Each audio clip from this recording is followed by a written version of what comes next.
ꯑꯍꯥꯟꯕ ꯃꯛꯇꯗ ꯏꯝꯄꯦꯛ ꯇꯤꯚꯤꯅ ꯄꯔꯤꯡ ꯅꯥꯏꯅ ꯁꯟꯗꯣꯛꯆꯔꯤꯕ ꯈꯪꯃꯤꯟꯅꯁꯤ ꯃꯅꯤꯄꯨꯔ ꯊꯧꯔꯝ ꯃꯤꯠꯌꯦꯡ ꯇꯥꯕꯤꯔꯤꯕ ꯈ꯭ꯋꯥꯏ ꯈꯨꯗꯤꯡꯃꯛꯄꯨ ꯒꯧꯔꯤ ꯍꯥꯎꯕꯝꯅ ꯑꯍꯥꯟꯕ ꯃꯛꯇꯗ ꯇꯔꯥꯝꯅ ꯑꯣꯛꯆꯔꯤ ꯈꯨꯔꯨꯝꯖꯔꯤ ngasi ꯑꯩꯈꯣꯏꯅ ꯃꯌꯥꯝꯒ ꯋꯥꯔꯤ ꯋꯥꯇꯥꯏ ꯁꯥꯟꯅꯅꯕꯒꯤꯗꯃꯛꯇ ꯄꯨꯖꯔꯛꯂꯤꯕ ꯄꯔꯁꯣꯅꯦꯂꯤꯇꯤ ꯑꯁꯤ ꯍꯧꯖꯤꯛꯀꯤ ꯃꯇꯝꯗ ꯌꯨꯝ ꯑꯃ ꯁꯥꯕꯗ ꯌꯨꯝ ꯑꯃ ꯍꯦꯛ ꯁꯥꯕ ꯍꯧꯕꯗꯒꯤꯅ ꯂꯣꯏꯕ ꯐꯥꯎꯕꯗ ꯆꯪꯕ ꯃꯆꯥꯛ ꯈꯨꯗꯤꯡꯃꯛ ꯑꯩꯈꯣꯏꯒꯤ ꯂꯝꯗꯝ ꯑꯁꯤꯒꯤ ꯃꯤꯌꯥꯝꯗ ꯐꯪꯍꯜꯂꯤꯕ ꯇꯁꯦꯡꯅ ꯑꯆꯧꯕ ꯁꯔꯚꯤꯁ ꯑꯃꯅꯤ ꯍꯥꯏꯅ ꯍꯥꯏꯖꯕꯗ ꯍꯥꯏꯃꯟꯕ ꯊꯣꯛꯂꯣꯏ ꯄꯥꯡꯒꯩ ꯊꯝꯕꯧ ꯂꯝꯄꯥꯛꯇ ꯂꯩꯕ ꯑꯩꯈꯣꯏꯒꯤ ꯌꯨꯝꯁꯥꯔꯣꯜ ꯍꯥꯏꯔꯤꯕ ꯃꯐꯝ ꯑꯁꯤꯒꯤ ꯄ꯭ꯔꯣꯄꯥꯏꯇꯔ ꯑꯣꯏꯕꯤꯔꯤꯕ ꯏꯀꯥꯏ ꯈꯨꯝꯅꯖꯔꯤꯕ ꯂꯥꯏꯁ꯭ꯔꯝ ꯁꯦꯇꯕꯔꯇꯅꯤ ꯑꯍꯥꯟꯕꯗ ꯑꯣꯖꯥ ꯁꯦꯇꯕꯔꯇꯕꯨ ꯉꯁꯤ ꯑꯩꯈꯣꯏꯒꯤ ꯊꯧꯔꯝ ꯑꯁꯤꯗ ꯇꯔꯥꯝꯅ ꯑꯣꯛꯆꯔꯤ ꯂꯥꯏꯁ꯭ꯔꯝ ꯁꯦꯇꯕꯔꯇꯅꯁꯨ ꯌꯦꯡꯕꯤꯔꯤꯕ ꯄꯨꯝꯅꯃꯛꯄꯨ ꯇꯔꯥꯝꯅ ꯑꯣꯛꯆꯔꯤ ꯑꯃꯁꯨꯡ ꯊꯥꯒꯠꯄ ꯐꯣꯡꯗꯣꯛꯆꯔꯤ ꯏꯆꯟꯕꯨꯁꯨ ꯊꯥꯒꯠꯄ ꯐꯣꯡꯗꯣꯛꯆꯔꯤ ꯌꯥꯝ ꯅꯨꯡꯉꯥꯏꯖꯩ ꯑꯣꯖꯥ ꯉꯁꯤ ꯑꯣꯖꯥꯅ ꯍꯔꯥꯎ ꯍꯔꯥꯎ ꯑꯩꯈꯣꯏꯒ ꯉꯥꯏꯍꯥꯛ ꯋꯥꯔꯤ ꯋꯥꯇꯥꯏ ꯁꯥꯕꯒꯤ ꯇꯥꯟꯖꯥ ꯑꯃ ꯄꯤꯕꯤꯕ ꯑꯍꯥꯟꯕꯁꯦ ꯑꯣꯖꯥ ꯍꯧꯖꯤꯛꯀꯤ ꯃꯇꯝꯁꯦ ꯌꯥꯝꯅꯁꯨ ꯁꯥꯒꯠꯂꯛꯑꯦ ꯑꯩꯈꯣꯏ ꯀꯥꯂꯦꯟꯒꯤ ꯅꯨꯡꯁꯥ ꯌꯥꯛꯄ ꯍꯥꯏꯕ ꯇꯥꯔꯦ ꯑꯗꯣ ꯌꯥꯝꯅꯁꯨ ꯅꯨꯡꯉꯥꯏꯕꯤꯔꯝꯒꯅꯤ ꯍꯥꯏꯗꯅꯤ ꯊꯥꯖꯩ ꯑꯗꯣ ꯑꯣꯖꯥ ꯀꯝꯗꯧꯕꯤꯔꯤ ꯑꯣꯖꯥꯒꯤ ꯑꯣꯏꯅ ꯃꯄꯥꯎ ꯈꯔꯗꯁꯨ ꯍꯥꯟꯅ ꯇꯥꯖꯒꯦ ꯅꯨꯡꯉꯥꯏꯔꯤ ꯍꯥꯏꯖꯕ ꯇꯥꯔꯦ ꯍꯣꯏ ꯄꯨꯟꯁꯤꯒꯤ ꯂꯝꯕꯦꯟꯗ ꯑꯗꯨꯝ ꯆꯠꯂꯒ ꯅꯨꯡꯉꯥꯏꯔꯤ ꯃꯥꯅꯦ ꯌꯥꯝ ꯅꯨꯡꯉꯥꯏꯖꯩ ꯇꯥꯖꯕ ꯃꯇꯝꯗ ꯑꯣꯖꯥ ꯑꯍꯥꯟꯕ ꯑꯩꯈꯣꯏꯅ ꯈꯪꯖꯅꯤꯡꯕꯁꯦ ꯑꯣꯖꯥꯅ ꯑꯩꯈꯣꯏ ꯌꯨꯝꯁꯥꯔꯣꯜ ꯍꯥꯏꯔꯤꯕ ꯑꯩꯈꯣꯏꯒꯤ ꯐꯥꯔꯝꯁꯦ ꯃꯁꯤ ꯍꯧꯗꯣꯛꯄꯤꯔꯛꯄꯁꯦ ꯃꯇꯧ ꯀꯔꯝꯅ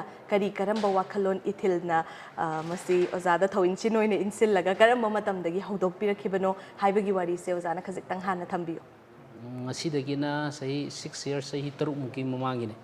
ꯃꯇꯝꯗꯨꯗ ꯑꯩꯈꯣꯏꯅ ꯑꯩꯒꯤ ꯇꯦꯛꯁꯤ ꯗ꯭राꯏꯚꯔ ꯑꯣꯏꯅ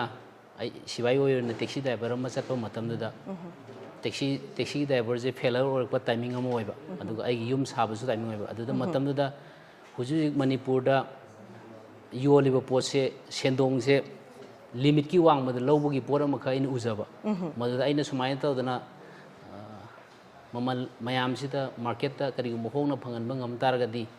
ꯑꯩ ꯀꯔꯤꯒꯨꯝꯕ ꯌꯥꯒꯗ꯭ꯔꯥꯅ ꯑꯗꯨꯒꯤ ꯄꯣꯠꯇꯒꯤ ꯑꯩ ꯍꯧꯖꯈꯤꯕꯅꯦ ꯑꯗꯨꯃꯥꯏꯅ ꯍꯥꯏꯇꯥꯔꯦ ꯍꯣꯏ ꯉꯁꯤꯗꯒꯤ ꯆꯍꯤ 3ꯀꯤ ꯃꯃꯥꯡ ꯍꯥꯏꯔꯒꯗꯤ ꯍꯣꯏ ꯑꯗꯨꯗꯤ 2020-21 ꯁ꯭ꯋꯥꯏꯒꯤ ꯃꯔꯛꯁꯤꯗ ꯑꯣꯏꯒꯗꯣꯏꯅꯦ ꯍꯣꯏ ꯌꯥꯝ ꯇꯦꯜꯂꯕ ꯃꯇꯝꯁꯤꯗ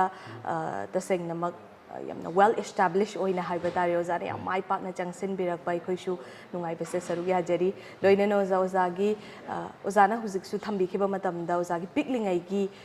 ꯃꯇꯝꯗ ꯍꯥꯏꯕ ꯇꯥꯔꯦ ꯍꯥꯟꯅ ꯃꯃꯥꯡꯗ ꯁꯔꯚꯤꯁꯇꯁꯨ ꯂꯩꯕꯤꯔꯝꯃꯦ ꯍꯥꯏꯗꯅ ꯍꯥꯏ ꯑꯗꯣ ꯄꯤꯛꯂꯤꯉꯩ ꯃꯇꯝꯗ ꯑꯣꯖꯥꯁꯦ ꯀꯝꯗꯧꯕ ꯃꯤꯁꯛ ꯑꯃ ꯑꯣꯏꯅ ꯍꯧꯕꯤꯔꯛꯈꯤꯕꯅꯣ ꯉꯁꯥꯏ ꯕꯤꯖꯤꯅꯦꯁ ꯂꯣꯝ ꯑꯣꯟꯇꯔꯄ꯭ꯔꯤꯅꯔꯁꯤꯞ ꯂꯣꯝꯗ ꯂꯥꯛꯈꯤꯕꯁꯦ ꯁꯔꯚꯤꯁꯇꯁꯨ ꯂꯩꯕꯤꯔꯝꯂꯒ ꯑꯗꯣ ꯑꯉꯥꯡ ꯑꯣꯏꯔꯤꯉꯩꯗꯒꯤ ꯍꯧꯅ ꯁꯤꯒꯨꯝꯕꯒꯤ ꯋꯥꯈꯜꯂꯣꯟꯁꯦ ꯑꯗꯨꯃꯛ ꯂꯣꯏꯅꯕꯤꯔꯛꯄ꯭ꯔꯥ ꯀꯃꯥꯏꯅ ꯍꯧꯔꯛꯈꯤꯕꯒꯤ ꯃꯁꯤꯒꯤ ꯃꯇꯥꯡꯗꯁꯨ ꯈꯤꯇꯪ ꯋꯥꯔꯤ ꯂꯤꯕꯤꯌꯨ ꯑꯗꯨꯃꯛ ꯑꯩ ꯕꯤꯖꯤꯅꯦꯁꯀꯤ ꯀꯩꯒꯤꯅꯣ ꯍꯥꯏꯕ ꯀꯩꯝꯇꯗꯤ ꯃꯔꯤ ꯂꯩꯅꯗꯦ ꯑꯗꯨꯕꯨ ꯑꯩ ꯑꯉꯥꯡ ꯑꯣꯏꯔꯤꯉꯩꯗ ꯉꯥꯎꯁꯟꯅꯩ ꯌꯥꯝꯅꯁꯨ ꯉꯥꯎꯁꯟꯅꯩ ꯑꯗꯨꯒ ꯏꯃꯥꯒꯤ ꯃꯇꯦꯡꯗꯤ ꯑꯗꯨꯝ ꯄꯥꯡꯉ ꯂꯥꯛꯈꯤ ꯑꯗꯨꯅ ꯑꯩꯈꯣꯏ ꯃꯥꯅ ꯌꯥꯝ ꯑꯩ ꯑꯉꯥꯡ ꯑꯣꯏꯔꯤꯀꯥꯟꯗ ꯑꯩꯈꯣꯏ ꯃꯥꯁꯦ ꯍꯋꯥꯏꯖꯥꯔ ꯌꯣꯟꯕꯗ ꯑꯩꯈꯣꯏꯒꯤ ꯃꯃꯤꯡ ꯆꯠꯂꯦ ꯍꯥꯏꯇꯥꯔꯦ ꯍꯥꯎꯕꯒꯤ ꯍꯋꯥꯏꯖꯥꯔ ꯌꯣꯟꯕꯗ ꯃꯃꯤꯡ ꯆꯠꯄ ꯑꯗꯨꯒ ꯑꯩꯈꯣꯏ ꯏꯆꯤꯜ ꯏꯅꯥꯎ ꯃꯌꯥꯝꯁꯦ ꯑꯩꯈoi ꯃꯥꯅ ꯍꯋꯥꯏꯖꯥꯔ ꯌꯣꯜꯂꯒ ꯑꯩꯈꯣꯏ ꯐꯦꯃꯤꯂꯤ ꯊꯥꯛꯂꯛꯄ ꯃꯇꯝꯗ ꯃꯗꯨꯗꯒꯤ ꯑꯩꯒꯤ ꯕꯤꯖꯤꯅꯦꯁꯀꯤ ꯍꯧꯗꯣꯛꯄ ꯇꯝꯕꯤꯕꯁꯦ ꯑꯩ ꯏꯃꯥꯅ ꯑꯗꯨꯗꯒꯤ ꯏꯁꯇꯥꯕ꯭ꯂꯤꯁ ꯑꯣꯏꯈꯤꯕ꯭ꯔꯥꯅ ꯈꯜꯂꯦ ꯃꯔꯝꯗꯤ ꯑꯩꯈoi ꯃꯥꯁꯦ ꯃꯇꯝꯗꯨꯗ ꯍꯋꯥꯏꯖꯥꯔꯁꯦ ꯌꯥꯝ ꯂꯣꯜꯂꯀꯥꯟꯗ ꯌꯥꯝꯅ ꯃꯁꯤꯡ ꯌꯥꯝ ꯂꯣꯜꯂꯀꯥꯟꯗ ꯌꯣꯟꯕꯁꯦ ꯋꯥꯗꯣꯔꯀꯥꯟꯁꯤꯗ ꯃꯥꯅ ꯑꯣꯏꯗꯕ ꯃꯆꯥ ꯑꯃ ꯉꯥꯡꯍꯜꯂꯦ ꯑꯩꯈoi ꯃꯥꯅ ꯀꯃꯥꯏꯅ ꯉꯥꯡꯍꯟꯒꯦꯗ ꯏꯃꯥꯗꯨ ꯅꯥꯍꯧꯔꯦ ꯍꯋꯥꯏꯖꯥꯔꯗꯨ ꯌꯣꯟꯕ ꯉꯝꯃꯔꯣꯏ ꯑꯗꯨꯅ ꯏꯕꯣꯛ ꯏꯃꯥꯕꯣꯛ ꯅꯣꯏꯅ ꯌꯣꯟꯕꯤꯔꯣꯅ ꯍꯥꯏꯌꯦꯅ ꯑꯩꯈoi ꯃꯥꯅ ꯋꯥꯏꯇꯣꯟꯗ ꯏꯕꯣꯛ ꯐꯥꯟꯗꯦꯡ ꯀꯥꯏꯅ ꯑꯩꯈꯣꯏ ꯏꯃꯥ ꯃꯃꯥ ꯈꯔ ꯃꯣꯏ ꯍꯋꯥꯏꯖꯥꯔ ꯌꯣꯟꯕꯤꯕꯗꯣ ꯑꯗꯨꯗ ꯍꯥꯏꯔꯦ ꯑꯗꯨꯀꯥꯟꯗꯨꯗ ꯃꯣꯏꯅ ꯀꯩꯅꯣ ꯄꯥꯛꯄꯤꯗꯣ ꯅꯥꯍꯧꯔꯦ ꯅꯪꯅ ꯁꯨꯃꯥꯏꯅ ꯅꯪꯅ 50ꯒꯤ ꯂꯧꯔ ꯅꯪꯅ 100ꯒꯤ ꯂꯧꯔ ꯅꯪꯅ 200ꯒꯤ ꯂꯧꯔꯅ ꯃꯣꯏꯅ ꯂꯧꯕꯤꯔꯒ ꯂꯣꯏ ꯁꯤꯠꯄ ꯍꯥꯏꯇꯥꯔꯦ ꯑꯗꯨꯒana ꯑꯩꯅ ꯃꯇꯝꯗꯨꯗ ꯑꯩꯈoi ꯃꯥꯅ ꯇꯝꯕꯤꯕꯗꯨꯗ ꯈꯪꯉꯦ ꯀꯔꯕꯥꯔꯁꯤ ꯑꯣꯏꯗꯕ ꯉꯥꯡꯕ ꯑꯃꯗꯤ ꯌꯥꯕꯖꯥꯠꯅꯦ ꯑꯗꯥꯏꯅ ꯍꯧꯔꯛꯈꯤ ꯑꯗꯨꯒ ꯑꯩꯁꯦ ꯑꯗꯨꯝ ꯈꯔ ꯉꯥꯎꯁꯟꯅꯔ ꯍꯧꯔꯦ ꯅꯤꯁꯥ ꯄꯁꯥ ꯆꯥꯕꯗꯨ ꯅꯠꯇꯕ ꯑꯩꯒꯤ ꯑꯉꯥꯡ ꯑꯣꯏꯔꯤꯉꯩꯗꯒꯤ ꯆꯥꯏꯜꯍꯨꯗꯇꯒꯤ ꯉꯥꯎꯁꯟꯅꯕ ꯑꯗꯨꯕꯨ ꯑꯩꯉꯣꯟꯗ ꯃꯌꯥꯝꯅ ꯈꯤꯇꯪ ꯊꯥꯖꯕ ꯑꯩꯅ ꯋꯥꯟꯁ ꯑꯃꯨꯛ ꯇꯧꯔꯅꯤ ꯍꯥꯏꯕ ꯊꯕꯛꯁꯦ ꯃꯁꯤ ꯌꯩꯊꯣꯛꯄ ꯌꯥꯔꯣꯏ ꯑꯗꯨ ꯃꯥꯗꯤ ꯃꯥ ꯊꯣꯛꯄ ꯑꯃ ꯇꯧꯔꯅꯤ ꯍꯥꯏꯕꯗꯨ ꯑꯗꯨ ꯈꯛꯇꯪꯗꯤ ꯑꯣꯏꯔꯦ ꯃꯥꯅꯦ ꯑꯆꯨꯝꯕꯅꯦ ꯉꯁꯥꯏꯒꯤ ꯁ꯭ꯄꯤꯔꯤꯠ ꯑꯃꯈꯛ ꯂꯣꯏꯅꯕꯗꯨꯗꯤ ꯌꯥꯝ ꯃꯔꯨ ꯑꯣꯏ ꯍꯥꯏꯕꯗꯨꯅꯦ ꯑꯣꯖꯥꯅ ꯍꯥꯏꯕꯤꯕ ꯍꯣꯏ ꯃꯁꯤꯃꯛꯅ ꯑꯣꯏꯗꯕꯁꯤꯅ ꯉꯁꯥꯏ ꯀꯅꯥꯒꯨꯝꯕꯤ ꯑꯃꯗ ꯊꯣꯏꯗꯣꯛ ꯍꯦꯟꯅ ꯁꯣꯛꯍꯜꯂꯨꯗꯕ ꯑꯣꯏꯔꯒꯗꯤ ꯃꯁꯤꯁꯨ ꯊꯣꯏꯗꯣꯛꯅ ꯀꯥꯏꯗꯕ꯭ꯔꯥ ꯍꯥꯏꯅ ꯈꯟꯖꯩ ꯑꯣꯖꯥ ꯄꯨꯝꯅꯃꯛꯀꯤ ꯆꯥꯎꯈꯠꯃꯤꯟꯅꯕ ꯑꯣꯏꯒꯗꯕ ꯑꯣꯏꯔꯕꯗꯤ ꯑꯗꯣ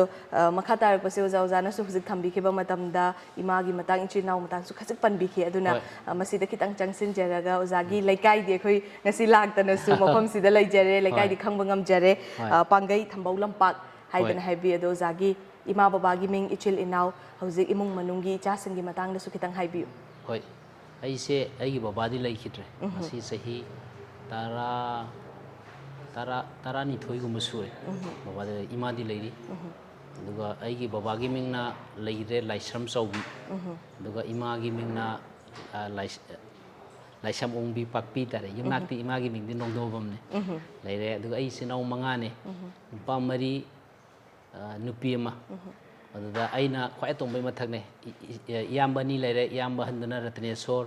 yaimiduna roman aduga ai iche sole ta gobom leire ai saitrabata mayam na muina ai sinau ai khwai muiyo ai movie jaire aduga ai inau pa tomba ma lai gunin rona daina khoi manga le aduga khoina aiga ai makhaduga di service phangawe amana airman oiba aina sibai constable oi aduga adaina horokpa kanda haitar daina horaga ekoi family daina aduga ai 2010 dai luhonge ikopa life sange aigi nupi housewife se khunrakpam dai ne kosidagi 1 kilometer gumba salaga lei aduga aiga housewife ko 16 years gap lei sai trat to gap lei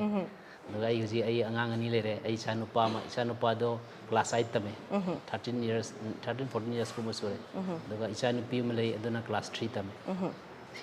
yam nungai jay ozagi mung manunggi matang desu khaji khangjaba oza ngasi phawbada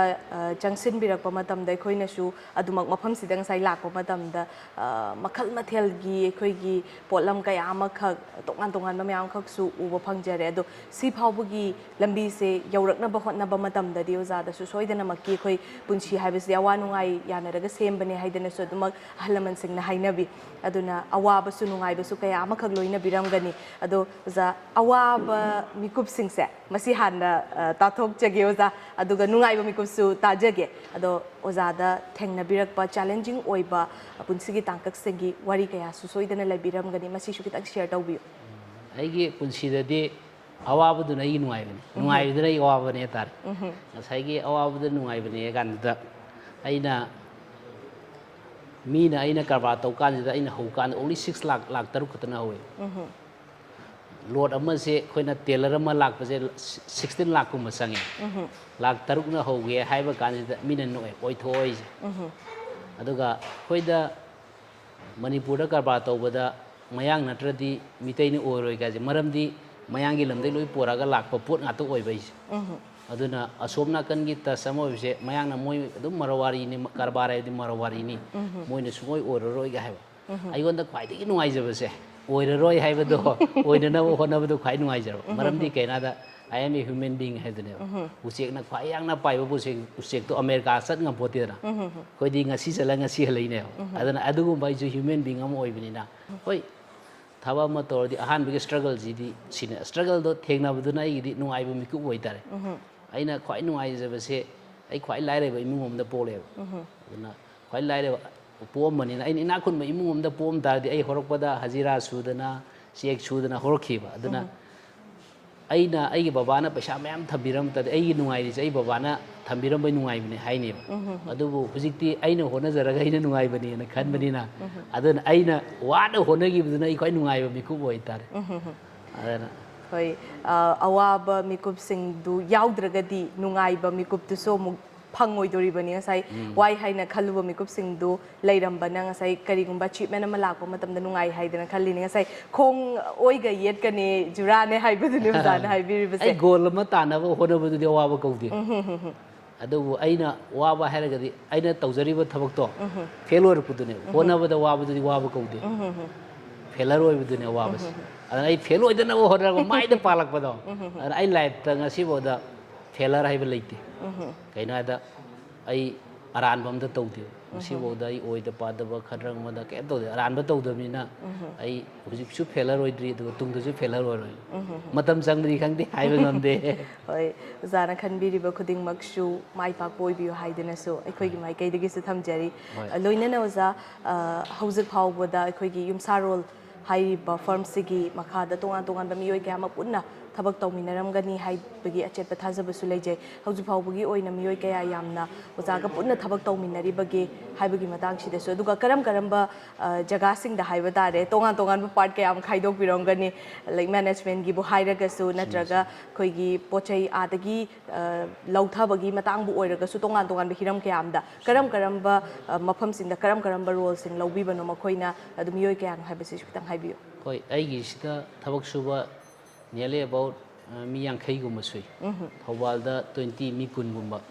adagi Bishempurda mi 4 5 aduga Sengmaida no bong hangi adusu mi 3 9 daina how establish hoy aisida aduga aigi syndicate member laye Rajasthan dagi Palaji Gujarat dagi Sumit Delhi de Basu Hyderabad de Gobind UP de Gaurav adaina state manga taruk pullaga aigi syndicate member haitare adu magi syndicate member sisu karba tawda khai maru oiba poram oi daitor seme hoi hoi achumbani oza ngasai gi invest tawbiba ngamba akoi karigumba ma tawba matamda mase amuk step ama muk lawrakadoribani habidi handak lairamba maong ma tawsidagidi simadi upgrade tawge habina chingba masigi damakta su oza da mateng pangbiba investor thajabiba laibasisu yamaru oi haidana su thambibani oza na aduga oza ngasi phawbuda maina ko Yumsharol se changsilakpa mikop sida imung manungi ngasai ima baba ichilinaw lairibisingse soidana makidi support phangbiramgani haidana thajai adubu matau karamna kamai tawdana support tawbibage aduga tinariba loinariba maru mapang singi su haiba tare support system ji yamna maru oibanina masigi matang sida so oza da phangba makhoidagi lakpa sing sigi matang da su kitang haibiyu karbara ma success oibase mainly family support agi friend circle maximum moina aidi Manipur da aikoi leiminari ba aikoi tampakta leini maximum moina ai on support togi aduna mogi support gi makha ai family makha da ai karbar ji success hoibu aduna aina moina tawjer mata aina karbar da khwaidigi maru oi bese ai gi sendong dagi customer sendong ne na maru oi kaigina da customer na sendong leitaw nu mita lore later ai on pon lawbu kaisu lakpiro oijabagi law lai ni da aduna aikoi na khwaidagi hana khangadabje customer profit ne aigi profit dai customer profit oina customer profit oibdu aigi khara phangjaw du ne aduna customer profit oina hona banina customer ji na khwai nungsiba aduna aigi se khwaidagi mafam zadaba mayam na habeda bazar mayam lalaga laaga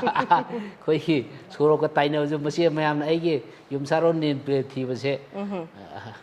toslai kapa thibasa mane aduga tiraga lakpi leibiri bise aibu nungsibiba ai koida khunda minirba mayam nungsibibina ai mai pakpani hainalo hoi makhata na muk lakchaning base uza khoigi client sing haiba tare customer sing se makhoigi apamba su miyoy amaga amata mana roidoribani aduna ngasi phawbada client handling gi matang se uza nang sai chahi taruk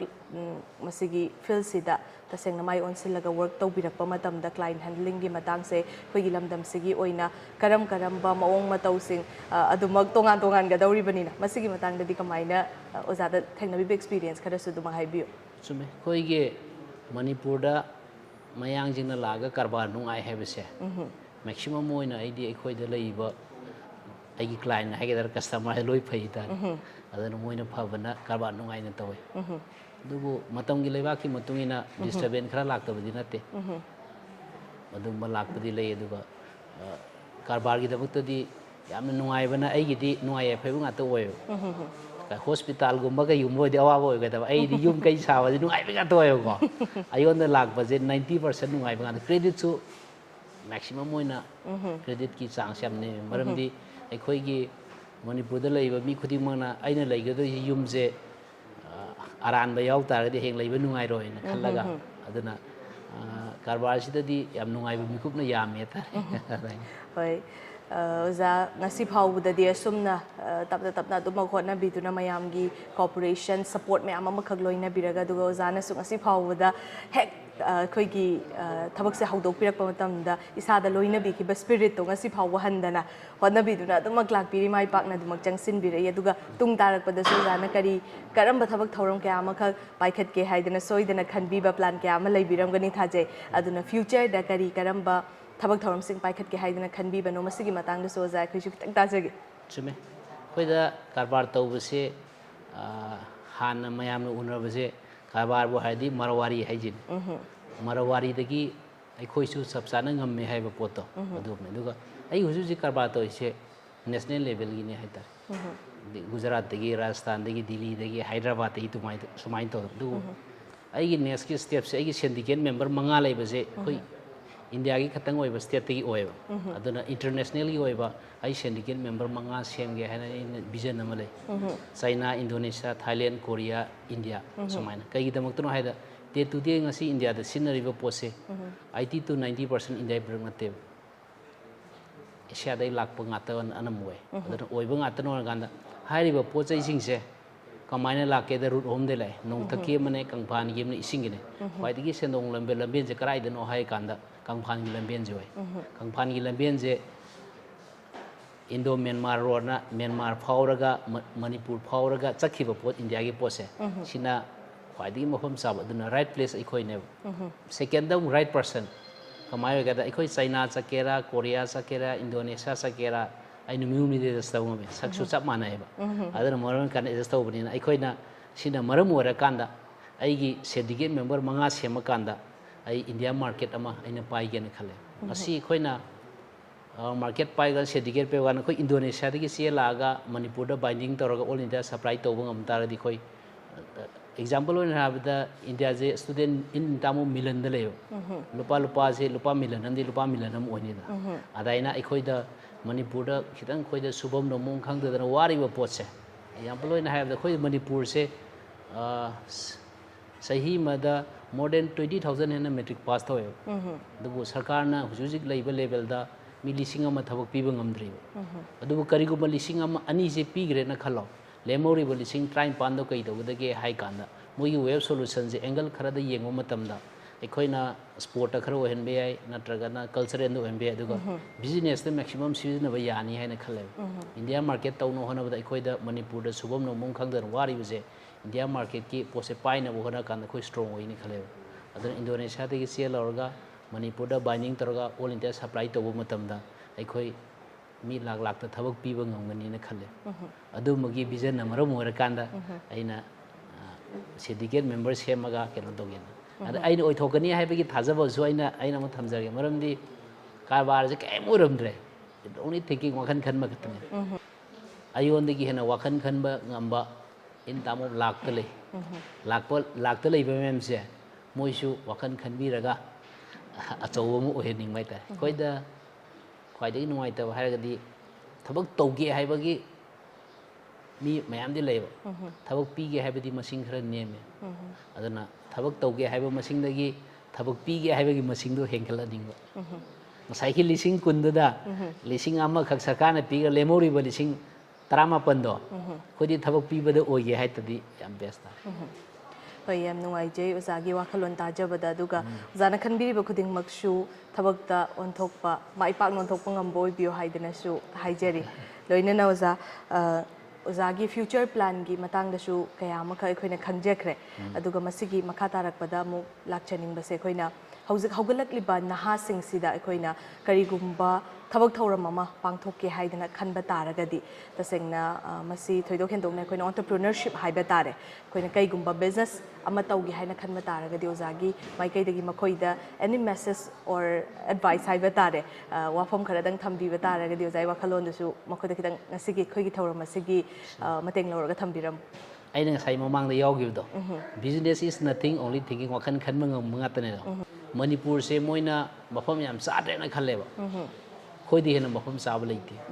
ꯃꯔꯝꯗꯤ ꯑꯩ ꯉꯁꯥꯏꯅ ꯍꯥꯏꯖꯈꯤꯕ China ꯆꯠꯀꯦꯔꯥ ꯏꯟꯗꯣꯅꯦꯁꯤꯌꯥꯒ Myanmar ꯆꯠꯀꯦꯔꯥ ꯑꯩꯈꯣꯏ ꯃꯅꯤꯄꯨꯔ ꯃꯆꯥ ꯆꯠꯄꯗ ꯅꯨꯃꯤꯠ ꯍꯨꯝꯅꯤ ꯑꯦꯗꯖꯁ ꯇꯧ ꯉꯝꯃꯦꯕ ꯃꯔꯝꯗꯤ ꯀꯩꯅꯣ ꯑꯩꯈꯣꯏꯒ ꯃꯣꯏꯒꯤ ꯆꯤꯟꯖꯥꯛ ꯆꯞ ꯃꯥꯟꯅꯩ ꯁꯛ ꯆꯞ ꯃꯥꯟꯅꯩꯕ ꯏꯟꯗꯤꯌꯥꯗ ꯑꯃꯨꯛ ꯆꯠꯀꯦꯗ ꯏꯟꯗꯤꯌꯥꯗꯁꯨ ꯑꯩꯈꯣꯏ ꯏꯟꯗꯤꯌꯥ ꯃꯆꯥꯅꯤ ꯆꯠꯉꯥꯏꯕ ꯔꯥꯏꯠ ꯄꯔꯁꯟ ꯔꯥꯏꯠ ꯄ꯭ꯂꯦꯁ ꯑꯩꯈꯣꯏ ꯑꯣꯏꯌꯦꯕ ꯑꯗꯨꯅ ꯑꯩꯈꯣꯏ ꯃꯅꯤꯄꯨꯔꯁꯤꯒꯤ ꯁꯣꯏꯜꯁꯤꯒ ꯈ꯭ꯋꯥꯏ ꯆꯥꯟꯅꯕꯗꯤ ꯁꯤꯒꯤ ꯃꯥꯔꯀꯦꯠꯁꯤꯗ ꯕꯤꯖꯤꯅꯦꯁꯁꯦ ꯆꯪꯕꯤꯕ ꯃꯇꯝꯗ ꯌꯨꯠ ꯃꯌꯥꯝ ꯆꯪꯕꯤꯔꯣ ꯑꯗꯨꯒ ꯑꯩꯈꯣꯏ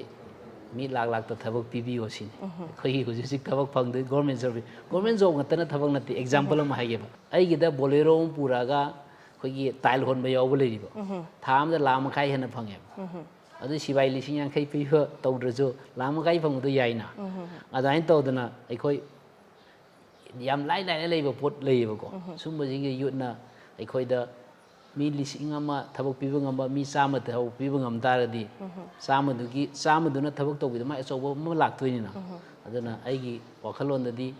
thabak tawge haiba khoida manipur da masai nungai taba hairagadi mama pa jingna kamaina tawge da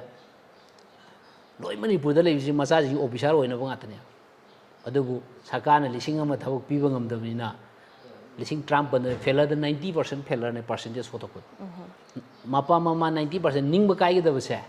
koi masa koi na kai handa ba phai youth le haning na kai da no poto koi karam da hit tau ji ge ai sana bara o bara sana ba lairik ta yar gana lairik ta karba de yar karba adu karbar hai ji kwai di percentage yauna yamna thabak phang ba je karba do hoi yam nungai je wari sham nungai yo jamarak sida break amakhak longina se yai matang swai sida break amakhak longzage impact tv meeting ta duna leibiyo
break matung asida mayam bomuka hanna taram nok cheri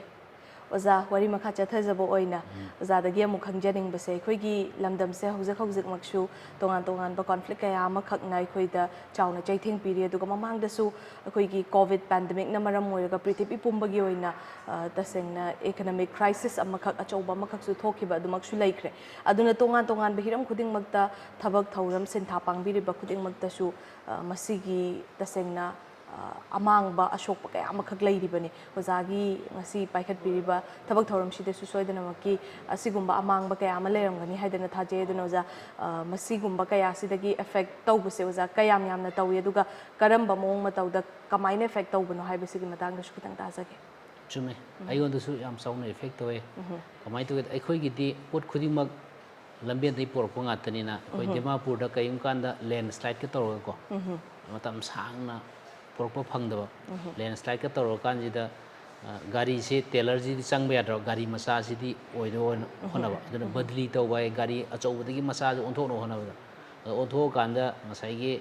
gari du da onthoiba gari du da ngasai ge amaduna haini gari achobudu da kahela khibani masa duna haini moina kaira hapakpani haini adai torna koi insurance claim ju tawba yadaba yam mangba adayumu koi sida tabak suminariba mayam ni mayam waminabnina ngasai nomugi sura chajab su mayam yori su sura chajab mayam ni pot che kai kanda su lambi yadaba natraga blockade leibana maram mora kanda thamani laktabada dum koi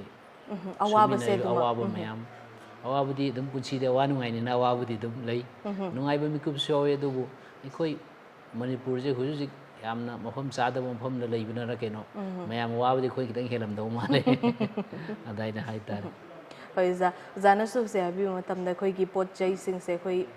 heavy goods ngakta haiba tare adumaina oibani makha da so ayamba pubire edana haibi ado uza ayambana khoigi material singse masi karamba mafam singdagi uzagi oina lobibagi aduga ngasai transportation singse ayamba makha da loina mak tawbra aduga production sina kari kari no haiba sishu masigi matang tang haibiu aionda production yana mana construction material na mangatane tile na to pai tem khara joy du anamana Gujarat tigi lai, dagi tile gumba, dagi item krai ta sini Gujarat tigi tu granite gumba sini Rajasthan, dagi Karimnagar, dagi Hyderabad, Somna kandi lai, dagi electrical item gumba sini Haryana dagi lak pujaw, dagi UP dagi lak pochu khara yaw, dagi state mari manga dagi dum law, sida ini law ne, dagi koi di khara oi jaba jaga, koi customer da hong na phangan gada bado, do yenga law. Loina noza kaigumba matamda khoi mioi banina aduma kaigumba khoi da wakal da yamna sokhiba thamoi sokhiba thaudokumba natraga karigumba ma hekla ko matamda khoi se masi aya ware toge kaina khalakpa mikop tokpa mak natraga su tasena ware haina khalakpa mikop aduma yauri bani aduna sigumba mikup sing oza da su mioi ba moina soidana laibiram gadra haidana thaje asigumba mikup sing sidadi ozana kari karamba thawak thauram sing ozana tauba natraga kanagumba mioi amadagi ozana support lawba haiba tare masigi pangal thauna oina na ba encourage tawjana ba isana isabo aduna masigumba gi coping mechanism se ozagi oina di kari oi bibagi masigi matang su taja hogi sume kaim kan da ju khoina isai bo da isai ngang thok to ba planning lei ba ai kerau ke tro ngak time pass to pa ma je masi na wakal khan be na stress kana du ai gi loina bi family ki dum support phange nasi karba to ju ma ge choba role ma su dum lobiri dai family ki ma'am support adai nga sai ge pai dai hen ngai dai isa na bi yeng ge hen na pothai tare adai na pothara ga ngai ba dai hoi awaba maya marak sidagi nga haktang or su wakal se khoi gi divert tawraga kaukthokna ba haiba tare asigumba mikup kaya ma su yaw da ba yade haidra zan haibi bani yam ngai ko maina khwai din ngai hoi hoi za yam nungai je oza sana ningba wari shu kaya ma khakne adubu za ngasi khoi gi thorum si shu kakna bo oibana matung tarak pado za ga hena wari kaya ma sabagi tanja do muk logjekhige oza na tung tarak pada changsin biba paikhat biba thabak thorum khuding maksu hena mai pak bo oibiyo haina hol effect team gi mahut senjaraga hakna shu thamjari oza bu shu thagat pa phongdok cheri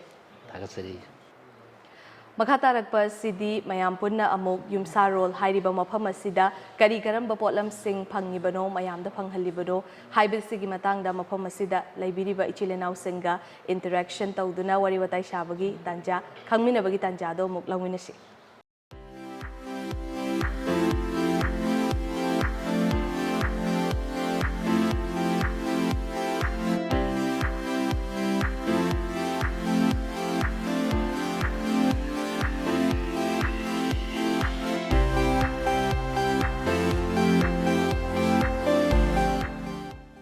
mayam adudi ngasi Yumsharol da lairiba potlam singsi kari kari no kamdawbuno haibina chingba singse marup tagi khangminarasi ahanbada marup ki ming hana khangjage aigi ming Milan kawe Yumsharol mafam asida marup na kari thawai purga laibibana hujikse khoi je sales oina laibana marup akhoi ngasai hek jang padagi makhan myam khakti ure potlam singse construction yum hek sabadagi loiba phawbada changba machak mathum myam amaka ado khoina aigi hek mangda ujari se masi khoina ceiling gumba da sudum uye aduga wall na chingbagi makhal oina su uye ado kari oidoino sigi matang sana marup na kitang haibiu si je khoi makhal ani ni khoi thachare je ai biti inter amana ceiling gi sina wall gi ceiling gi je khoi na se soffit panel har khangne ma je durability am wang yam kalle ai di mayan no je hanari ba PVC ayam na PVC ata hanai ba duga WPC de pa half of the only do sina soffit panel ma je kan diam kalle do rate man khari wang mayam le ba adigi interior da khoi ceiling hapi mayam dai di sina kri hele do si jina WPC di mayam du khangdik loi khangnar me charcoal ka jo hai biau nei ko do ayam na WPC ga charcoal kitang budi khenare khoi ne se uli jina WPC pak pa ji fit ama pak ku la ko ni je khoi na display tham jina inchi manga da wang ne phin ni pan ma gi tungan ba kaino ma gi characteristic am lai ko si je fire resistant mai sak bu da sungjala lai bu WPC je duna PVC dai di moi ne yam phele manung jo PVC dri manung je khoi gi ꯂꯐꯨꯒꯤ ꯃꯀꯥꯗ ꯑꯃ ꯍꯣꯕꯗꯣ ꯃꯥꯏ ꯌꯥꯎꯋꯦꯕ ꯃꯔꯛꯇ ꯍꯣꯕꯗꯣ ꯃꯦꯜꯂꯒ ꯐꯛ ꯂꯥꯎ ꯀꯥꯏꯕ ꯍꯥꯏꯇꯥꯔꯦ ꯃꯣꯏꯗꯤ ꯑꯗꯨ ꯅꯠꯇꯦꯕ ꯐꯨꯜꯅꯦꯕ ꯐꯨꯜ ꯕꯣꯗꯤꯅꯦꯕ ꯑꯗꯨꯅ ꯃꯣꯏꯅꯗꯤ ꯌꯥꯝ ꯐꯜꯂꯦ ꯃꯩ ꯆꯥꯛꯄꯗꯁꯨ ꯉꯁꯥꯏ ꯄ꯭ꯂꯥꯁꯇꯤꯛꯇ ꯁꯧꯖꯟꯕ ꯑꯗꯨꯃꯥꯏꯅ ꯁꯧꯖꯜꯂꯔꯣꯏꯕ ꯑꯗꯨꯒ ꯃꯊꯤ ꯄꯨꯛ ꯀꯦꯟꯕꯗꯣ ꯀꯦꯟꯗꯦꯕ ꯁꯤꯅꯨꯕ ꯆꯥ ꯁꯨꯡꯖꯜꯂ ꯂꯩꯌꯦꯕ ꯑꯗꯨꯅ ꯁꯤꯅꯗꯤ ꯒ꯭ꯔꯦꯗꯇꯤ ꯃꯣꯏꯅ ꯋꯥꯡ ꯋꯥꯡꯉꯦ WPC ꯍꯥꯏꯁꯤꯅꯗꯤ ꯑꯗꯨꯒ ꯁꯤꯂꯤꯡꯁꯤꯁꯨ ꯑꯗꯨꯒ ꯋꯥꯜꯒꯤ ꯑꯣꯏꯅꯁꯨ ꯂꯩꯔꯤꯕꯁꯦ ꯃꯥꯏ ꯄ꯭ꯔꯥꯏꯁ ꯔꯦꯟꯖꯁꯦ ꯆꯥꯎꯔꯥꯛꯅ ꯀꯌꯥꯃꯨꯛꯇꯒꯤ ꯍꯧꯔꯒ ꯃꯃꯜ ꯈ꯭ꯋꯥꯏꯗꯒꯤ ꯅꯦꯝꯕ ꯍꯥꯏꯇꯥꯔꯦ ꯑꯗꯨꯗꯩ ꯈ꯭ꯋꯥꯏ ꯋꯥꯡꯕ ꯕꯨꯛꯁꯦ ꯀꯌꯥꯃꯨꯛ ꯀꯃꯥꯏꯅ ꯂꯩꯒꯦ ꯁꯤꯁꯦ ꯑꯩꯈꯣꯏꯅ ꯍꯧꯖꯤꯛ ꯁꯤꯁꯦ 500ꯗ ꯊꯥꯏ ꯄꯤꯁ ꯑꯃꯗ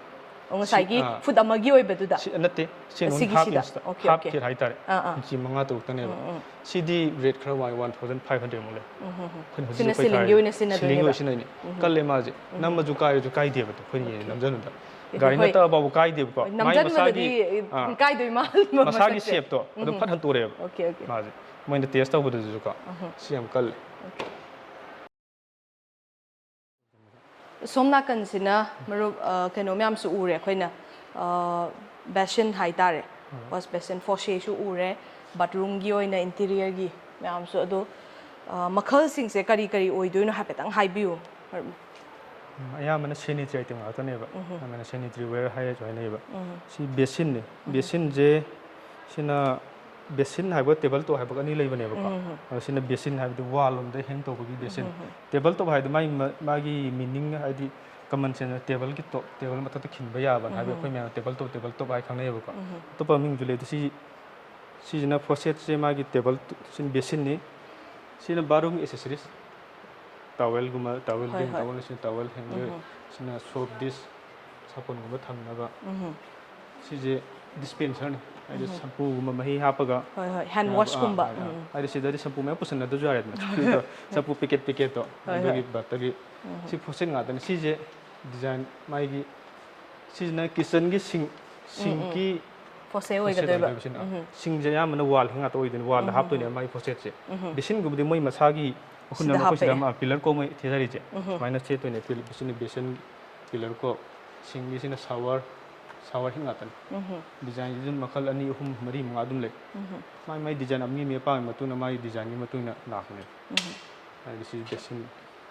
ꯑꯗꯨꯒ ꯈꯤꯇꯪ ꯗꯤꯐ꯭ꯔꯦꯟ ꯑꯣꯏꯕꯗ ꯍꯥꯏꯇꯥꯔꯦ ꯕꯦꯁꯤꯟꯁꯦ ꯁꯤꯅ ꯑꯃꯨꯛ ꯈꯤꯇꯪ ꯇꯣꯡꯉꯥꯜꯂꯦ ꯁꯤ ꯉꯁꯥꯏ ꯇꯦꯕꯜ ꯇꯣꯞ ꯍꯥꯏꯕꯗꯤ ꯑꯣꯏꯒꯗꯣꯏ ꯁꯤꯁꯦ ꯑꯣꯀꯦ ꯑꯗꯨꯒ ꯗꯤꯁꯄ꯭ꯂꯦꯗꯁꯨ ꯑꯩꯈꯣꯏꯅ ꯈꯪꯅꯕꯅ ꯈꯤꯜꯂꯤꯁꯦ ꯇꯦꯕꯜ ꯇꯣꯞ ꯍꯥꯏꯗꯤ ꯃꯥꯒꯤ ꯃꯁꯥꯒꯤ ꯐꯣꯁꯦꯠꯀꯤ ꯇꯣꯉꯥꯟꯕ ꯌꯥꯎꯕꯁꯨ ꯂꯥꯛꯑꯦꯕꯀꯣ ꯐꯣꯁꯦꯠ ꯍꯥꯞꯄ ꯌꯥꯕ ꯂꯥꯛꯇ꯭ꯔꯦꯕ ꯁꯤꯅ ꯇꯦꯕꯜ ꯇꯣꯞ ꯌꯦꯡꯕꯗ ꯂꯨꯛꯁꯇꯣ ꯈꯤꯇꯪ ꯃꯣꯏꯅ ꯇꯣꯉꯥꯟ ꯐꯖꯕ ꯈꯤꯇꯪ ꯃꯁꯥ ꯅꯥꯟꯊꯣꯛꯄ ꯑꯃ ꯍꯥꯏꯇꯥꯔꯦ ꯁꯤꯁꯤꯅꯀꯣ ꯌꯥꯝ ꯏꯟꯇꯔꯦꯁꯇꯤꯡ ꯑꯣꯏꯕꯁꯦ ꯁꯤꯒꯤꯁꯤꯃ ꯉꯁꯥꯏ ꯆꯪꯕꯗ ꯁꯤꯁꯦ ꯃꯔꯨꯑꯣꯏꯅ ꯃꯤꯅ ꯑꯌꯥꯝꯕꯅ ꯍꯣꯇꯦꯜꯒꯨꯝꯕꯗ ꯄꯥꯝꯅꯩ ꯃꯣꯏꯁꯦ ꯍꯥꯏꯗꯤ ꯄꯨꯊꯣꯛ ꯄꯨꯁꯤꯟꯁꯨ ꯌꯥꯕ ꯖꯒꯥ ꯑꯃ ꯊꯝꯅꯤꯡꯕ ꯖꯒꯥ ꯑꯃ ꯊꯝꯕ ꯌꯥꯔꯦꯗꯅꯀꯣ ꯑꯗꯣ ꯍꯣꯇꯦꯜꯗꯒꯨꯝꯕꯗ ꯌꯥꯝꯅ ꯄꯥꯝꯅꯩ ꯁꯤ ꯕꯦꯁꯤꯟꯁꯦ ꯑꯣꯀꯦ ꯑꯗꯣ ꯄꯥꯏꯞꯁꯦ ꯃꯅꯨꯡꯂꯣꯝꯗ ꯄꯨꯈꯤꯗꯣꯏꯅꯦꯕ ꯃꯅꯤꯡꯗꯒꯤ ꯃꯅꯨꯡꯗ ꯍꯥꯞꯄꯛꯇꯣꯏꯅꯤ ꯁꯤꯗꯤ ꯋꯥꯜ ꯃꯥꯎꯅꯕ ꯋꯥꯜꯗ ꯍꯥꯞꯄ ꯌꯥꯎꯅꯤ ꯃꯥꯏ ꯇꯦꯕꯜ ꯑꯃ ꯗꯔꯀꯥꯔ ꯂꯥꯛꯑꯦꯕꯀꯣ ꯑꯗꯨꯅ ꯍꯣꯇꯦꯜꯗꯒꯨꯝꯕꯗꯗꯤ ꯑꯥꯎꯠꯗꯣꯔꯒꯨꯝꯕꯗꯗꯤ ꯁꯤ ꯌꯥꯝꯅ ꯄꯥꯝꯃꯦ ꯄꯨꯊꯣꯛ ꯄꯨꯁꯤꯟ ꯑꯗꯨꯝ ꯌꯥꯔꯕꯅꯦ ꯁꯤꯁꯦ ꯌꯥꯔꯦ ꯑꯣꯀꯦ ꯑꯗꯨꯒ ꯄ꯭ꯔꯥꯏꯁ ꯔꯦꯟꯖꯁꯦ ꯁꯤꯒꯤꯁꯨ ꯑꯗꯨꯝ ꯍꯥꯏꯐꯦꯠ ꯆꯥꯎꯔꯥꯛꯄ ꯈꯤꯇꯪ ꯍꯥꯏꯕꯤꯌꯨ ꯕꯦꯁꯤꯟꯒꯨꯝꯕꯁꯦ ꯃꯃꯜꯁꯦ ꯃꯣꯏꯁꯦ ꯌꯥꯝ ꯇꯥꯡꯗꯤ ꯍꯣꯡꯉꯦ ꯍꯥꯏꯇꯥꯔꯦ ꯂꯨꯄꯥ 4,000-4,800 ꯇꯧꯔ ꯂꯨꯄꯥ 1,000, 1,200 ꯑꯩꯈꯣꯏꯗ 2,000 ꯌꯧꯕ ꯕꯦꯁꯤꯟꯗꯤ ꯂꯩꯇꯦ ꯃꯥꯒꯤ ꯁ꯭ꯇꯦꯟꯒꯨꯝꯕ ꯌꯥꯎꯔꯀꯥꯟꯗ ꯁꯦꯠ ꯁꯥꯔꯀꯥꯟꯗ ꯋꯥꯡꯕ ꯋꯥꯅꯦꯕ ꯕꯦꯁꯤꯟꯗꯤ ꯍꯣꯡꯉꯦ ꯑꯗꯨꯝ ꯅꯣꯔꯃꯦꯜ ꯑꯗꯨꯝ ꯍꯣꯡꯉꯦ ꯕꯦꯁꯤꯟꯁꯦ 4,000-4,800 ꯂꯣꯏ ꯍꯧꯔꯦ 2,000 ꯌꯧꯅ ꯇꯧꯗꯦ 1,000, 1,500 ꯐꯥꯎꯕ ꯃꯥꯏ ꯀꯂꯔꯒꯤ ꯃꯇꯨꯡ ꯏꯟꯅ ꯔꯦꯠꯇꯤ ꯈꯔ ꯈꯦꯠꯅꯩꯌꯦꯕꯀꯣ ꯑꯩꯈꯣꯏꯁꯦ ꯀꯂꯔ ꯌꯥꯎꯗꯦ ꯀꯂꯔꯗ ꯕ꯭ꯂꯦꯛ ꯀꯂꯔꯒꯨꯝꯕ ꯑꯇꯣꯞꯄ ꯀꯂꯔ ꯗꯤꯖꯥꯏꯟ ꯂꯥꯛꯄꯁꯦ ꯃꯃꯜ ꯈꯖꯤꯛꯇꯤ ꯋꯥꯡꯉꯦ ꯕ꯭ꯂꯦꯛꯀꯨꯝꯕꯁꯦ ꯈꯤꯇꯪ ꯍꯦꯟꯗꯣꯏꯅꯦꯕ ꯕ꯭ꯂꯦꯛꯅꯗꯤ ꯂꯣꯏ ꯍꯦꯜꯂꯦ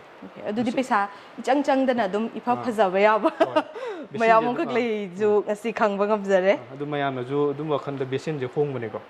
ꯕꯦꯁꯤꯟ ꯍꯣꯡꯕꯅꯦ ꯑꯗꯨꯝ ꯃꯌꯥꯝ ꯈꯨꯠ ꯁꯥꯡꯕ ꯈꯣꯠꯄ ꯌꯦꯡꯉꯗꯤ ꯕꯦꯁꯤꯟ ꯑꯗꯨꯝ ꯄꯥꯝꯕ ꯌꯥꯏ ꯃꯃꯜꯗꯨꯁꯨ ꯌꯥꯝ ꯇꯥꯡꯕ ꯅꯠꯇꯦ ꯇꯦꯕꯜ ꯇꯣꯞꯅ ꯈꯔ ꯐꯦꯟꯁꯤ ꯑꯣꯏꯕꯒꯤ ꯔꯦꯠ ꯈꯤꯇꯪꯗꯤ ꯍꯦꯜꯂꯦ ꯕꯦꯁꯤꯟꯒ ꯌꯦꯡꯕ ꯃꯇꯝꯗ ꯃꯥꯒꯤ ꯀꯂꯔꯁꯨ ꯗꯤꯖꯥꯏꯟ ꯃꯌꯥꯝ ꯂꯥꯛꯏꯁꯦꯀꯣ ꯍꯥꯏꯗꯤ ꯇꯦꯕल ꯇꯣꯞ ꯈꯟꯕꯁꯦ ꯍꯥꯏꯕꯅ ꯃꯥꯒꯤ ꯗꯤꯖꯥꯏꯟꯗꯤ ꯌꯥꯝ ꯈꯟꯅꯩꯌꯦꯕ ꯑꯇꯩ ꯅꯣꯔꯃꯦꯜꯂꯤ ꯃꯥꯒꯤ ꯕꯦꯁꯤꯟ ꯑꯃ ꯍꯦꯛꯇ ꯍꯥꯞꯅꯕ ꯌꯥꯎꯋꯦꯕꯀꯣ ꯇꯦꯕल ꯇꯣꯞꯇꯗꯤ ꯃꯥꯒꯤ ꯀꯂꯔ ꯗꯤꯖꯥꯏन ꯑꯗꯒꯤ ꯉꯁꯥꯏ ꯇꯦꯕꯜꯗꯨꯒꯁꯨ ꯑꯃꯨꯛ ꯆꯥꯟꯅꯍꯜꯂꯛꯇꯣꯏꯅꯦ ꯃꯥꯒꯤ ꯇꯦꯕꯜꯗꯨꯁꯨ ꯃꯤꯁꯨ ꯏꯆꯝ ꯆꯝꯕ ꯇꯦꯕꯜꯗ ꯒ꯭ꯔꯦꯅꯥꯏꯠꯀꯨꯝꯕ ꯍꯥꯞꯄ ꯇꯥꯏꯜꯁ ꯍꯥꯞꯄ ꯀꯥꯟꯗ ꯈꯤꯇꯪ ꯂꯨꯛꯁꯇꯣ ꯈꯤꯇꯪ ꯐꯖꯅꯕ ꯑꯗꯨ ꯉꯥꯛꯇ ꯆꯠꯂꯦ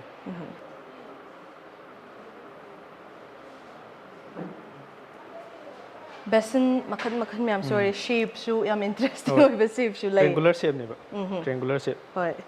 टेबल टॉप नेना टेबल टॉप डिजाइन मैम लायबा सिगी डिजाइन से ना हाइदि आइगी ओइना सिगी मओंग से पाम पाम बा दुमाइ तोय दो सिगी पूरा सिंपल व्हाइट से असि सु फसे सिंग से मखन मखन लोइ लै रे को दुदि सिदा दि ꯀꯩꯅꯣꯁꯤꯡꯁꯦ ꯃꯥꯒꯤ ꯃꯦꯇꯤꯔꯤꯌꯦꯜꯁꯤꯡꯁꯦ ꯁꯤꯁꯨ ꯑꯝꯇ ꯃꯥꯟꯅꯗꯕ꯭ꯔꯥ ꯍꯥꯏꯕꯗꯤ ꯀꯔꯤ ꯀꯔꯤ ꯑꯣꯏꯒꯗꯣꯏꯅꯣ ꯁꯤꯁꯦ ꯁꯤꯁꯦ ꯀ꯭ꯋꯥꯔꯠꯁꯅꯦꯕ ꯁꯤꯅ ꯁ꯭ꯇꯤꯜ ꯁ꯭ꯇꯤꯜꯗꯁꯨ ꯃꯈꯜ ꯑꯅꯤꯅꯦꯕ ꯂꯥꯛꯏꯁꯦ ꯁꯤꯗ ꯁꯤꯅ ꯍꯦꯟꯃꯦꯗ ꯁ꯭ꯇꯤꯜ ꯍꯥꯏꯌꯦꯕ ꯑꯣ ꯁꯤꯗꯤ ꯃꯁꯥ ꯅꯥꯜꯂꯦ ꯌꯥꯝꯅ ꯅꯥꯜꯂꯦ ꯑꯗꯣ ꯈꯨꯠꯅ ꯁꯥꯕꯅꯦ ꯃꯣꯏꯗ ꯔꯦꯠꯁꯨ ꯈꯤꯇꯪꯁꯨ ꯍꯦꯜꯂꯦ ꯁꯤꯒꯨꯝꯕ ꯁ꯭ꯇꯤꯜꯁꯤꯅ ꯍꯣꯡꯉꯦꯕ ꯃꯣꯏꯗꯤ ꯃꯣꯜꯗꯤꯡꯅꯦꯕ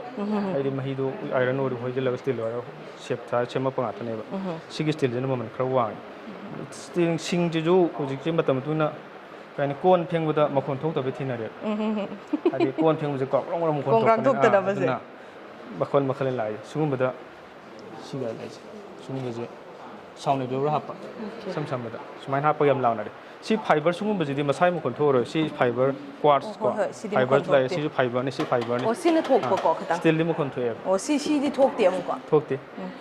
ꯁꯤꯒꯤꯁꯦ ꯑꯩꯈꯣꯏꯅ ꯌꯥꯝ ꯍꯧꯖꯤꯛ ꯑꯗꯨꯝ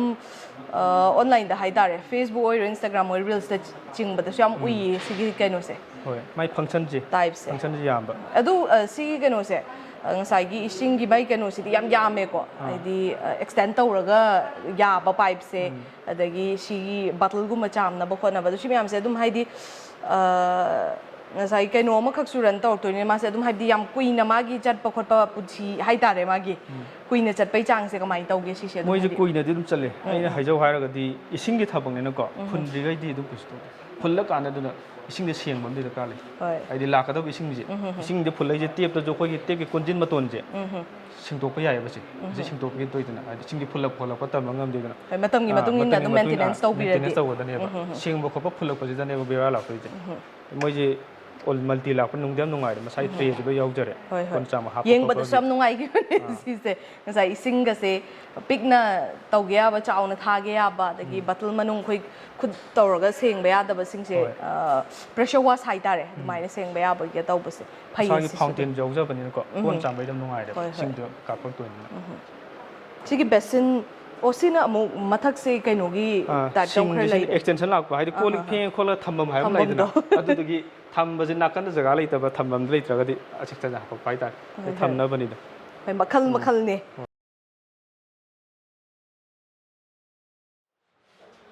ꯑꯗꯨꯒ ꯊꯣꯡ ꯑꯣꯏꯒꯗꯣꯏ ꯃꯥꯜꯂꯦ ꯁꯤꯁꯨꯀꯣ ꯊꯣꯡ ꯄꯥꯔꯇꯤꯁꯟ ꯗꯣꯔ ꯃꯦꯝꯕ꯭ꯔꯦꯟ ꯗꯣꯔ ꯍꯥꯏꯔꯁꯨ ꯍꯥꯏꯅꯩ ꯑꯗꯨ ꯁꯤꯁꯦ ꯑꯩꯈꯣꯏꯒꯤ ꯌꯨꯝ ꯁꯥꯕ ꯃꯇꯝꯗ ꯌꯨꯝ ꯑꯃꯒ ꯑꯃꯒꯒꯤ ꯉꯁꯥꯏꯒꯤ ꯋꯥꯡꯕ ꯅꯦꯝꯕꯗꯨꯗꯤ ꯃꯥꯟꯅꯗꯦꯗꯅꯀꯣ ꯑꯗꯨ ꯁꯤꯒꯤꯁꯦ ꯑꯗꯨꯝ ꯐꯤꯛꯁ ꯑꯣꯏꯕ꯭ꯔꯥ ꯅꯠꯇ꯭ꯔꯒ ꯀꯩꯅꯣ ꯇꯧꯕ ꯌꯥꯕ꯭ꯔꯥ ꯍꯥꯏꯗꯤ ꯁꯥꯏꯖꯇꯣ ꯄꯤꯔꯒ ꯁꯥꯏꯖ ꯂꯥꯛꯑꯦ ꯃꯁꯥꯒꯤ ꯑꯣꯏꯅ ꯃꯁꯥꯒꯤ ꯁꯥꯏꯖ ꯇꯣꯉꯥꯟ ꯇꯣꯉꯥꯟ ꯂꯥꯛꯑꯦ ꯃꯣꯏ ꯃꯦꯝꯕ꯭ꯔꯦꯟ ꯗꯣꯔꯁꯦ ꯃꯥꯒꯤ ꯁꯥꯏꯖ ꯏꯟꯆꯤꯗ ꯂꯥꯛꯑꯦꯕꯀꯣ 81 ꯏꯟꯆꯤ 8 ꯑꯗꯨ ꯐꯤꯠ ꯍꯥꯏꯁꯦ ꯐꯤꯠ 8 ꯋꯥꯡꯕ 3 ꯄꯥꯛꯄ ꯁꯨꯃꯥꯏꯅ ꯃꯈꯜ ꯃꯈꯜ ꯂꯩ ꯃꯥꯒꯤ ꯗꯤꯖꯥꯏꯟꯒꯤ ꯃꯇꯨꯡ ꯏꯟꯅ ꯑꯄꯥꯝꯕ ꯑꯗꯨꯝ ꯈꯟꯕ ꯌꯥꯔꯗꯣꯏꯅꯦꯕ ꯁꯤ ꯃꯌꯥꯝꯁꯦ ꯁꯤ ꯍꯥꯞꯀꯦ ꯍꯥꯏꯔꯒꯗꯤ ꯁꯥꯏꯖꯇꯣ ꯍꯥꯟꯅ ꯈꯪꯕꯤꯍꯧꯕ ꯑꯗꯨꯅ ꯁꯣꯏꯔꯦ ꯑꯣ ꯀꯩꯅꯣ ꯌꯨꯝ ꯁꯥꯕ ꯃꯇꯝꯗ ꯁꯤꯒꯤ ꯁꯥꯏꯖꯇꯨꯒꯤ ꯃꯇꯨꯡ ꯏꯟꯅꯀꯣ ꯑꯗꯣ ꯑꯩꯈꯣꯏꯅ ꯀꯁꯇꯃꯥꯏꯖ ꯇꯧꯕꯒꯤꯗꯤ ꯂꯩꯇꯦꯕ ꯀꯩꯁꯨ ꯀꯁꯇꯃꯥꯏꯖ ꯇꯧꯕ ꯌꯥꯗꯤ ꯌꯥꯏ ꯇꯧꯕꯗꯨꯕꯨ ꯌꯥꯝꯅ ꯀꯛꯄ ꯈꯣꯠꯄꯗꯤ ꯃꯣꯏꯁꯦ ꯅꯨꯡꯉꯥꯏꯇꯦ ꯑꯗꯨꯅ ꯈ꯭ꯋꯥꯏ ꯐꯕꯗꯤ ꯈꯪꯍꯧꯕꯅ ꯐꯔꯦꯕ ꯁꯥꯏꯖ ꯈꯪꯍꯧꯕꯅ ꯐꯔꯦ ꯁꯣꯏꯔꯣꯏ ꯍꯥꯏꯔꯒꯗꯤ ꯊꯣꯡꯁꯦ ꯃꯈꯜ ꯑꯅꯤꯅꯤ ꯂꯩꯔꯤꯁꯦ ꯁꯤ ꯃꯦꯝꯕ꯭ꯔꯦꯟ ꯁꯤꯗ ꯑꯩꯈꯣꯏꯅ ꯉꯁꯥꯏ WPC ꯋꯥꯜꯒꯤ ꯑꯃ ꯍꯥꯏꯕꯗꯣ ꯃꯥꯏ ꯊꯣꯡꯁꯨ ꯂꯥꯛꯑꯦꯕ WPC ꯃꯔꯨ ꯑꯣꯏꯅ ꯕꯥꯠꯔꯨꯝꯒꯤ ꯍꯥꯏꯗꯤ ꯕꯥꯠꯔꯨꯝꯒꯨꯝꯕ ꯏꯁꯤꯡ ꯃꯥꯏꯁꯤꯡꯒꯨꯝꯕ ꯆꯣꯠꯄ ꯈꯣꯠꯄꯗꯗꯤ ꯃꯣꯏꯁꯦ ꯋꯥꯇꯔꯄ꯭ꯔꯨꯐꯅꯤꯅ ꯁꯤꯅ ꯇꯥꯏꯜꯁ ꯑꯣꯏꯒꯗꯣꯏꯕꯀꯣ ꯕꯥꯠꯔꯨꯝꯒꯤ ꯇꯥꯏꯜꯁ ꯁꯤꯒꯤꯁꯤꯅ ꯕꯥꯠꯔꯨꯝꯒꯤ ꯋꯥꯜꯒꯨꯝꯕ ꯀꯤꯆꯟꯗ ꯅꯞꯄꯁꯨ ꯌꯥꯏ ꯋꯥꯜ ꯀꯤꯆꯟꯒꯤ ꯅꯞꯄꯤ ꯑꯗꯨꯒ ꯑꯩꯈꯣꯏꯅ ꯕꯦꯠꯔꯨꯝꯒꯤꯗ ꯎꯕ ꯃꯇꯝꯗꯁꯨ ꯁꯨꯃꯥꯏꯅ ꯇꯧꯕꯁꯦ ꯈꯤꯇꯪ ꯎꯏꯌꯦ ꯑꯩꯅ ꯈꯤꯇꯪ ꯃꯦꯠ ꯑꯣꯏꯕ ꯍꯥꯏꯒꯗ꯭ꯔꯥ ꯁꯨꯃꯥꯏꯅ ꯇꯧꯕꯁꯦ ꯃꯣꯏꯁꯦ ꯑꯦꯟꯇꯤꯁꯀꯤꯠ ꯍꯥꯏꯔꯁꯨ ꯈꯪꯅꯩꯌꯦꯕꯀꯣ ꯑꯗꯣ ꯕꯥꯠꯔꯨꯝꯒꯤ ꯐ꯭ꯂꯣꯔꯗꯒꯨꯝꯕ ꯍꯥꯏꯕꯗꯤ ꯆꯠꯄ ꯏꯁꯤꯡ ꯃꯥꯏꯁꯤꯡ ꯇꯥꯕ ꯈꯣꯠꯄꯗ ꯅꯥꯟꯗꯅꯕ ꯍꯥꯏꯇꯥꯔꯦ ꯍꯣꯏ ꯍꯣꯏ ꯅꯥꯟꯗꯅꯕ ꯍꯥꯞꯅꯩꯌꯦꯕ ꯁꯤꯅ ꯋꯥꯜꯅꯤ ꯁꯤꯅ ꯋꯥꯜꯒꯤ ꯑꯣꯏꯗꯣꯏꯕ ꯕꯥꯠꯔꯨꯝꯒꯤ ꯁꯤꯅ ꯐ꯭ꯂꯣꯔꯗ ꯃꯦꯟ ꯑꯣꯏꯅ ꯁꯤꯖꯤꯟꯅꯕ ꯃꯥꯜꯂꯦ ꯃꯥꯅꯦ ꯐ꯭ꯂꯣꯔꯒꯤ ꯁꯥꯏꯖꯁꯤꯅ 1/1 ꯑꯣꯏꯕ ꯁꯤꯁꯤꯅ 12/18 ꯍꯥꯏ ꯈꯪꯅꯩ ꯁꯥꯏꯖꯁꯤ ꯀꯃꯟꯂꯤ ꯁ꯭ꯋꯥꯏꯗ 12/18 ꯑꯣꯏꯅ ꯆꯠꯂꯤ 1/1 ꯑꯩꯈꯣꯏꯅ ꯊꯥꯏꯅ ꯎꯕ ꯑꯃ ꯇꯥꯏꯜꯁꯇ ꯁꯤꯒꯤ ꯁꯥꯏꯖꯁꯤꯗꯒꯤꯁꯨ ꯑꯄꯤꯛꯄ ꯑꯃꯈꯛ ꯎꯏꯌꯦꯀꯣ ꯈꯔ ꯄꯤꯛꯄ ꯈꯔ ꯁꯥꯡꯕ ꯂꯩ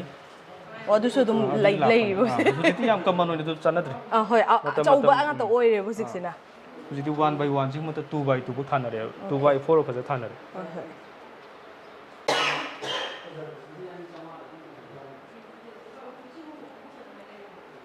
ꯇꯥꯏꯜꯁꯦ ꯁꯤꯗꯁꯨ ꯃꯈꯜ ꯈꯔꯗꯤ ꯎꯔꯦ ꯁꯥꯏꯖꯁꯦ ꯁꯤꯒꯤꯁꯤꯅ ꯀꯌꯥ ꯑꯣꯏꯒꯗꯣꯏꯅꯣ ꯁꯤꯅ 2/2 ꯇꯥꯏꯜꯁꯦ ꯁꯥꯏꯖꯁꯦ 2/2 ꯂꯩ 3/3ꯁꯨ ꯂꯩ ꯍꯧꯖꯤꯛꯇꯤ 2/4 ꯑꯩꯈꯣꯏꯗꯣ ꯈ꯭ꯋꯥꯏꯗꯒꯤ ꯆꯥꯎꯕꯗ 4/4 4/6 ꯐꯥꯎ ꯂꯩ ꯇꯥꯏꯜꯁ ꯁꯤ ꯒ꯭ꯂꯣꯁ ꯉꯥꯛꯇꯅꯤ ꯁꯤꯒꯤꯁꯤꯅ ꯃꯦꯠ ꯑꯣꯏꯗꯕꯀꯣ ꯒ꯭ꯂꯣꯁ ꯉꯥꯛꯇꯅꯤ ꯒ꯭ꯂꯣꯁꯁꯦ ꯃꯥꯒꯤ ꯃꯁꯥꯒꯤ ꯔꯤꯐ꯭ꯂꯦꯛꯁꯟ ꯑꯗꯨꯝ ꯌꯥꯎꯖꯩꯌꯦꯕ ꯑꯣꯀꯦ ꯃꯈꯟ ꯃꯈꯟ ꯃꯌꯥꯝꯁꯦ ꯂꯣꯏ ꯑꯣꯞꯁꯟ ꯂꯣꯏ ꯂꯩꯔꯅꯤꯀꯣ ꯃꯈꯟ ꯃꯈꯟ ꯑꯗꯨꯒ ꯑꯩꯅ ꯉꯁꯥꯏ ꯎꯖꯔꯛꯄꯗꯁꯨ ꯑꯩꯈꯣꯏꯒꯤ ꯀꯩ ꯍꯥꯏꯅꯤ ꯋꯨꯗꯟ ꯐ꯭ꯂꯣꯔ ꯕꯣꯔꯗꯀꯤ ꯇꯥꯏꯞꯇ ꯑꯗꯨꯃꯥꯏꯅ ꯑꯣꯏꯕꯁꯨ ꯈꯔ ꯎꯔꯛꯑꯦ ꯑꯩꯒꯤ ꯑꯣꯏꯅꯗꯤ ꯑꯗꯨꯒꯤ ꯀꯩꯅꯣꯗꯨ ꯃꯑꯣꯡ ꯍꯥꯏꯒꯗ꯭ꯔꯥ ꯄꯦꯇꯔꯟ ꯍꯥꯏꯒꯗ꯭ꯔꯥ ꯑꯗꯨꯗꯣ ꯑꯗꯨꯝ ꯐꯖꯩ ꯄꯥꯝꯃꯦ ꯍꯣꯏ ꯁꯤꯒꯨꯝꯕꯁꯨ ꯐꯖꯩ ꯑꯗꯨꯕꯨ ꯍꯧꯖꯤꯛꯀꯤꯗꯨꯅ ꯍꯦꯟꯅ ꯄꯥꯝꯕꯗꯣ ꯊꯥꯏꯅꯒꯤ ꯀꯩꯅꯣꯒ ꯑꯣꯏꯔꯒ ꯑꯗꯨꯃꯥꯏꯅ ꯍꯣꯏ ꯍꯣꯏ 2x4ꯗꯁꯨ ꯌꯥꯝ ꯂꯥꯛꯑꯦ ꯑꯗꯨꯒ ꯁꯤꯒꯤꯁꯤꯅ ꯀꯔꯤ ꯑꯣꯏꯒꯗꯣꯏꯅꯣ ꯁꯤꯁꯨ ꯇꯥꯏꯜꯁꯅꯦ ꯑꯣ ꯁꯤꯒꯤꯗꯤ ꯌꯥꯝ ꯃꯁꯥꯒꯤ ꯑꯣꯏꯅ ꯌꯥꯝ ꯄꯥꯛꯅ ꯆꯥꯎꯅ ꯂꯥꯛꯄ ꯃꯥꯜꯂꯦꯀꯣ ꯄꯥꯛꯅ ꯆꯥꯎ ꯂꯥꯛꯑꯦ ꯇꯥꯏꯜꯁꯁꯦ ꯃꯣꯏꯁꯦ ꯑꯥꯔꯇꯤꯐꯤꯁꯤꯌꯦꯜ ꯒ꯭ꯔꯦꯅꯥꯏꯠ ꯍꯥꯏꯌꯦꯕ ꯑꯩꯈꯣꯏꯅꯗꯤ ꯑꯗꯣ ꯃꯔꯨꯑꯣꯏꯅ ꯃꯣꯗꯨꯂꯔ ꯀꯤꯆꯟꯒꯤ ꯃꯣꯏ ꯃꯊꯛꯇ ꯍꯥꯞꯄ ꯁ꯭ꯂꯦꯞꯇꯣ ꯍꯧꯖꯤꯛ ꯃꯇꯝꯗꯤ ꯁꯤꯁꯦ ꯑꯣꯏꯗꯣꯏꯅꯦꯕ ꯀꯂꯔ ꯗꯤꯖꯥꯏꯟ ꯌꯥꯝ ꯐꯖ ꯍꯥꯞꯄꯩꯗꯣ ꯁꯤꯒꯨꯝꯕꯁꯤꯅꯦ ꯂꯥꯛꯏꯁꯦ ꯑꯣ ꯀꯛꯇꯅ ꯑꯗꯨꯝ ꯂꯥꯛꯀꯗꯣꯏꯔꯥ ꯁꯤꯁꯤꯗꯤ ꯃꯣꯏ ꯁꯨꯃꯥꯏꯅ ꯃꯄꯥ ꯑꯣꯏ ꯂꯥꯛꯇꯣꯏꯅꯤ ꯋꯥꯡꯕꯁꯦ ꯐꯤꯠ 9 ꯄꯥꯛꯄꯁꯦ ꯐꯤꯠ 2 ꯏꯟꯆꯤ 3 ꯄꯥꯛꯑꯦ ꯁꯤꯗꯒꯤ ꯍꯦꯟꯅ ꯆꯥꯎꯅꯗꯤ ꯂꯥꯛꯇꯦ ꯂꯥꯛꯑꯦ ꯇꯥꯏꯜꯁ ꯑꯄꯥꯛꯄ 4x ꯁꯨ ꯂꯥꯛꯑꯦ ꯑꯣ ꯑꯣ ꯄꯥꯛꯇꯤ ꯄꯥꯛꯑꯦ ꯃꯣꯏꯅ ꯑꯃꯨꯛ ꯊꯥꯕꯗꯤ ꯁꯤꯅ ꯊꯥꯕꯅꯦ ꯑꯗꯣ ꯃꯣꯏꯗꯤ ꯒ꯭ꯔꯦꯅꯥꯏꯠꯀ ꯀꯝꯄꯤꯌꯔꯅꯦꯕ ꯀꯜꯂꯦꯕ ꯌꯥꯝꯅ ꯇꯥꯏꯜꯁꯦ ꯒ꯭ꯔꯦꯅꯥꯏꯠꯀ ꯌꯦꯡꯉꯨꯁꯨ ꯇꯥꯏꯜꯁꯇ ꯀꯟꯕ ꯍꯦꯜꯂꯦꯕ ꯑꯗꯨꯝ ꯌꯥꯝ ꯊꯥꯕꯗ ꯑꯗꯨꯝ ꯃꯣꯗꯨꯂꯔ ꯀꯤꯆꯟꯗꯗꯤ ꯁꯤꯒꯨꯝꯕ ꯉꯥꯛꯇꯅꯤ ꯍꯥꯞꯅꯩꯁꯦ ꯐꯖ ꯐꯖꯕ ꯅꯦꯛꯁꯨ ꯌꯥꯎꯕ ꯀ ꯃꯥꯏ ꯁꯥꯏꯖꯀꯤ ꯃꯇꯨꯡ ꯏꯟꯅ